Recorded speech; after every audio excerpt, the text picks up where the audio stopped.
Nifty அதோட best weekly கெயின்ஸை இந்த week record பண்ணியிருக்கு. ஓவராலாக இந்த வீக் பார்த்தீங்கன்னா கிட்டத்தட்ட 5.5% கெயின்ஸ் ரிஜிஸ்டர் பண்ணியிருக்கு.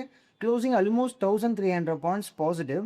நீங்கள் மார்ச்சில் பார்த்தீங்கன்னா நிஃப்டி அதோட one of the worst monthly fall பார்த்துருந்தது ஆஃப்டர் கோவிட்.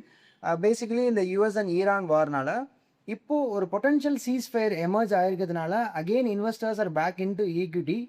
கிட்டத்தட்ட 6 வீக்ஸ் நிஃப்டியோட லூசிங் ஸ்ட்ரீக்கை வந்து இந்த வீக் பிரேக் பண்ணியிருக்கு.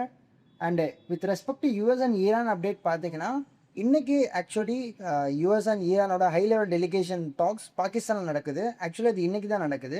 அண்டு க்ரூட் ஆயில் அப்டேட் பார்த்தீங்கன்னா ஃப்ரம் ரீச்சிங் 111 பீக் கரண்ட்லி ஒரு $95 பெர் பேரலில் ட்ரேட் ஆகிட்டு இருக்கு. கொஞ்சம் கூல் டவுன் ஆகிருக்கு. இன்றைக்கி நடக்கிற டாக்ஸோட அவுட்கம் பொறுத்தும் இந்த ப்ரைஸ் வந்து சென்சிட்டிவாக இருக்கும். அண்ட் என்ன தான் சீஸ்ஃபயர் அனௌன்ஸ் பண்ணியிருந்தாலும் ஸ்டில் ஸ்ட்ரைட் ஆஃப் ஹார்மோஸில் வெசல்ஸோட டிராஃபிக்ங்கிறது ரொம்ப கம்மி, பிரிட்டி மச் ஸ்டாண்ட் ஸ்டில் தான். அண்ட் இதை ரீஓப்பன் பண்ணுறது கிட்டத்தட்ட 2 months ஆகும்னு சொல்கிறாங்க.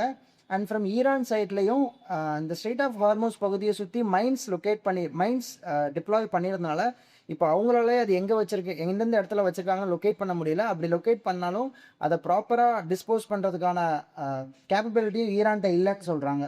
Let's see next week.